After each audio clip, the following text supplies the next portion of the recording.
Sweet Christmas. I am tired.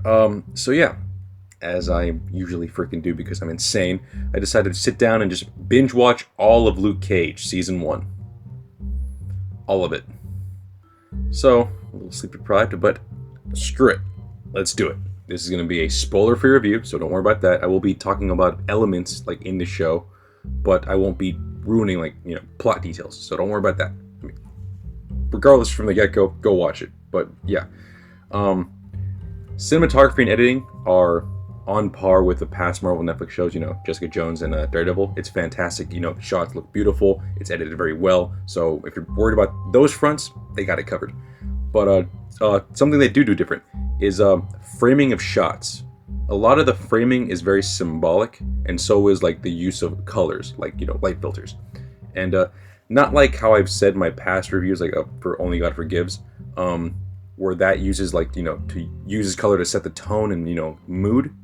This really doesn't use that much. I mean, it does, but it uses it sparingly, and the coloring and all that stuff usually goes for like character-wise to show emotional, and also like for example Luke Cage, like they show him a lot of times in yellow.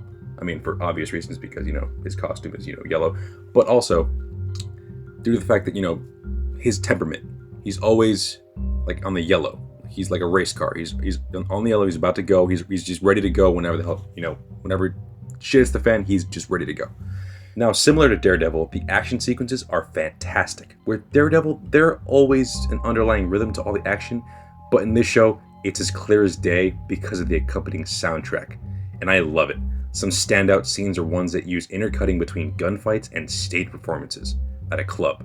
Speaking of music, I really enjoy the overall music style and like the tone and vibe of the whole, like all the soundtrack just gives off. It's fantastic, especially with the intro, which has a very 70s groovy vibe to it, which is clear as day. It's because of the black exploitation movies or blaxploitation movie influences it has on it, and it makes complete sense because Luke Cage, the comic book character, started at the rise of that. Like that character became a thing because blaxploitation movies were being were on the rise, and at moments it really feels like, I mean, it really pays homage to like those type of movies. Like at some moments it's like the Kung Fu, like a Jim Kelly movie, or blatantly Shaft.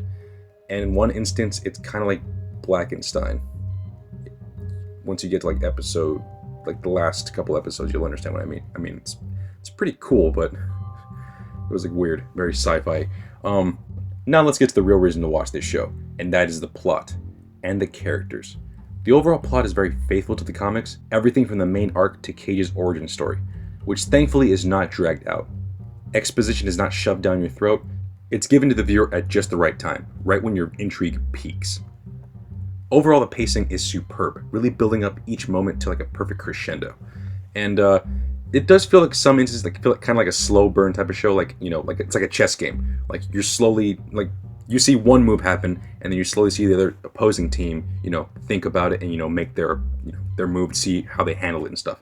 It's really really cool. And yes, this show has a lot of twists and turns, and that's all I'm gonna say, because that's actually one thing I thoroughly enjoyed about this.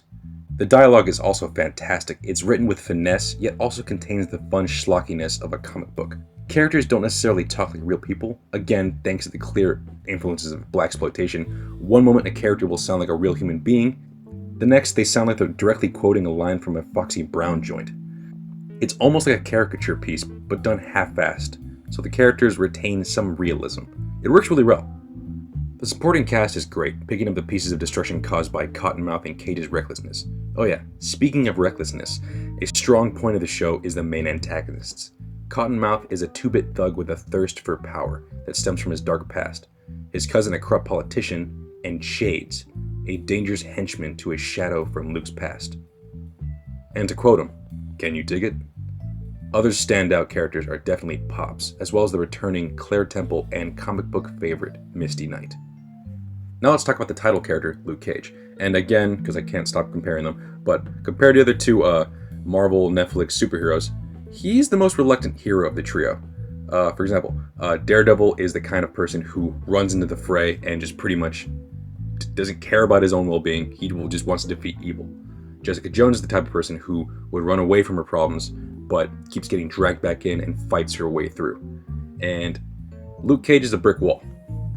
People go behind him for defense or to defend themselves, and he just stands there and just takes the abuse. Although we do quickly find out that some people do have certain tools that are able to take him down. Regardless, this is one of the best strong suits of this show. The characters, the emotions, they made me. I'm not even lying. Just one character from the second episode actually made me tear up.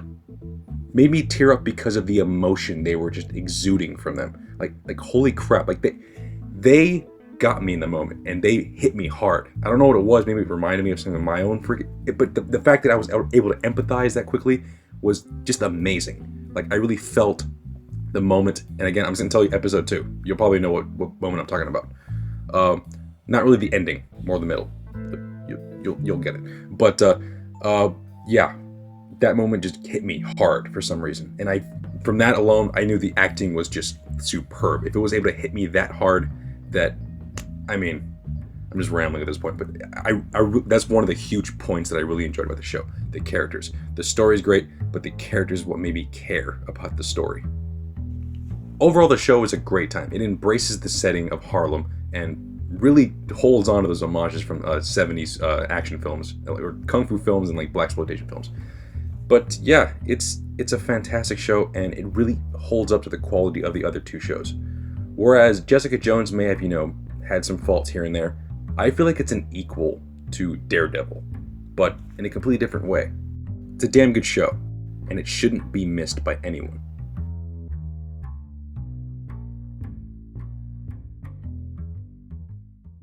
Well, that's the video. And yeah, this show is just fantastic.